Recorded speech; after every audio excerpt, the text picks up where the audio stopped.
সময় যখন শেষ, 1 সেকেন্ড আগে পরে হবে না, বান্দা তোমাকে নিয়ে আসবো। বান্দার ডাক এসে গেল, ফেরেশতা আজরাইল তার রূহ কবজ করে নিয়ে চলে গেল।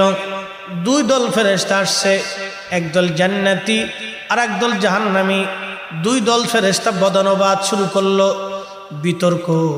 জান্নাতি দল বলল, আমরা তাকে জান্নাতে নিয়ে যাব।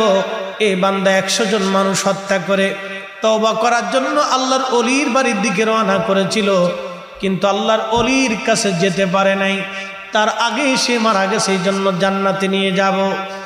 জাহান্নামী ফেরেশতারা বলে, না না, আমরা তাকে জাহান্নামে নিয়ে যাব, কারণ লোকটি তওবা করতে পারে নাই, যাওয়ার আগেই মারা গেছে, এই জন্য আমরা তাকে জাহান্নামে নিয়ে যাব। আল্লাহ পাক একজন ফেরেশতাকে পাঠাইলেন, আল্লাহ তো সবই জানেন। পাঠিয়ে দিয়ে বলেন, ফেরেশতারা যাও, আমার বান্দা আমার ফেরেশতারা কি নিয়ে বদনবোধ করে তাদের বিতর্ক তুমি সমাধান করে দিয়ে আসো। ফেরেশতারা একজন আসছে, এসে বলেন, হে ফেরেশতারা, কি নিয়ে তোমরা ঝগড়া করো? বলে, এই লোকটা তওবা করার জন্য ওই কারিয়ার দিকে রওনা করছিল, ওইখানে আল্লাহর কিছু বুজুর্গ ওলি বান্দা আছে, ওই অলির মজলিসে যেয়ে তার তওবা করার কথা, কিন্তু না না, তার আগে তার মরণ হয়ে গেছে, এই জন্য জান্নাতে নিতে চাই, কিন্তু জাহান্নামের ফেরেশতারা নিতে দেবে না। জাহান্নামী ফেরেশতারা বলে, দেখো কিভাবে তারা জান্নাতে নিতে চায়, লোকটা তো তওবা করে নাই, যেতেই পারে না, এই জন্য জাহান্নামে নিয়ে যাব। ফেরেশতা বললেন, তাহলে তোমরা এক কাজ করো, এখান থেকে যেখান থেকে রওনা করেছিল ওই বুজুর্গের বাড়ির সীমানা পর্যন্ত তোমরা মাপ দিয়ে দেখো, এই লোকটা কি অর্ধেকের বেশি গেছে না অর্ধেকের কম গেছে। ফেরেশতারা মাপ দিয়ে দেখলো, না, অর্ধেকের পিছনে পড়ে গেছে। জাহান্নামী ফেরেশতারা বলল, না না, আমরা তাকে জাহান্নামে নিয়ে চলে যেতে চাই। আল্লাহ পাক ডাক দিয়ে বলেন, ফেরেশতারা থামো, আমার বান্দাকে এখনো জাহান্নামে নেওয়ার সময় হয় নাই। আল্লাহ বলেন, قل يا عبادي الذين اسرفوا على أنفسهم لا تقنطوا من رحمة الله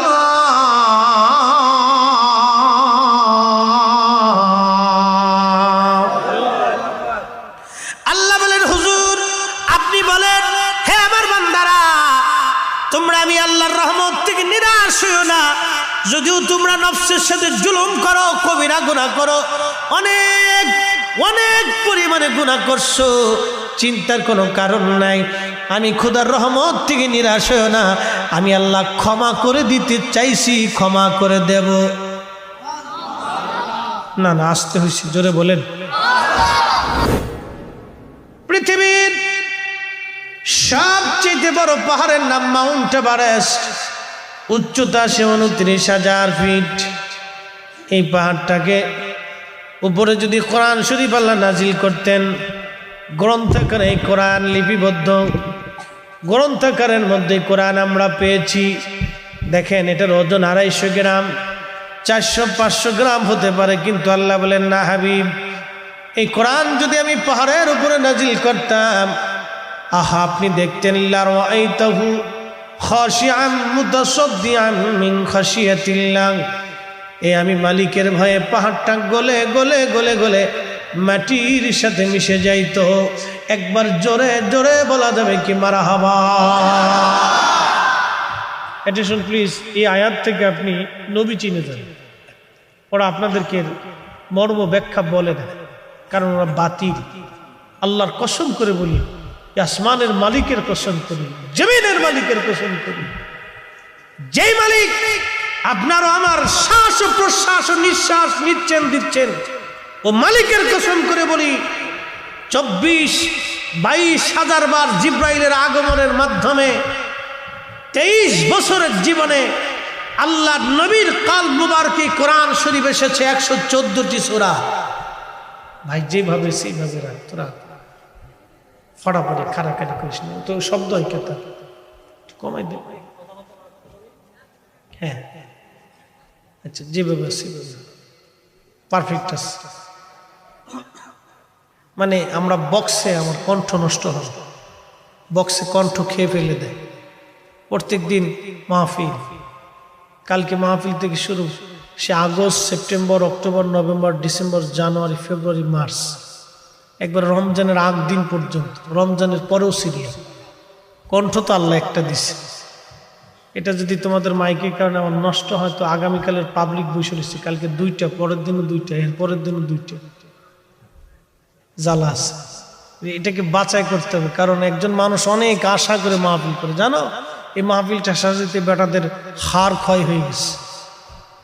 অনেক পরিশ্রম, মানুষের কাছে যায়, কেউ টাকা দেয়, কেউ দেয় না, কেউ বলে ধুর ব্যবসা শুরু করছে।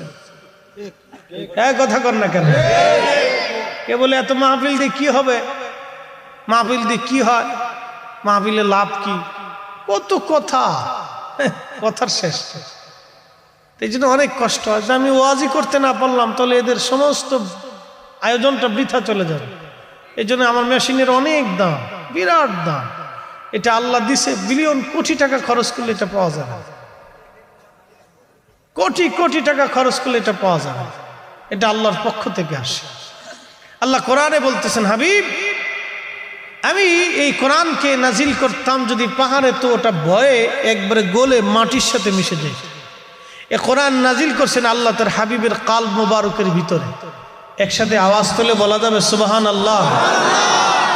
ও মুসলমান, জবাব দিবেন বুঝে থাকলে।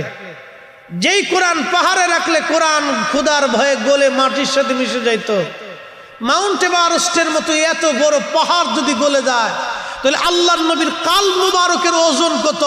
পৃথিবীর এমন কোন পাহাড় নাই যে পাহাড় নবীর কালবের চাইতে ওজন হবে। কথা বলেন ঠিক না বেঠিক?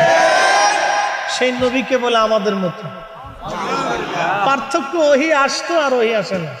কত বড় মৌলবী সাহ, মৌলবী সাহ। হ্যাঁ, সর্বনাশ। আপনার আবার মাঝে মধ্যে খুব একবারে ইমোশনাল হয়ে যায়। ওরে বাপরে বাপ, কত বড় হুজুরি বলছে জানেন? হুজুর মদিনার থেকে পড়ে আসছে, আজহার থেকে পড়ে আসছে, দেবন থেকে পড়ে আসছে, অমুক জায়গা তমুক জায়গা, আগা ছাতা, আতা মাথা, খাতা লেতা। আল্লাহ রসুলের ইজ্জতের বিরুদ্ধে যে কথা বলবে, মক্কা মদিনার ইমাম সাহেবকেও চিনার টাইম নাই। কথা বলে ঠিক না? কথা ক্লিয়ার না ভেজাল আছে? একবারে ক্লিয়ার, এখানে কোনো ভেজাল নাই। নবীর উম্মতেরা, এই কোরআন শরীফ আল্লাহ পাঠিয়ে আমাদেরকে আল্লাহ হেদায়েতের রাস্তা দেখাইলেন।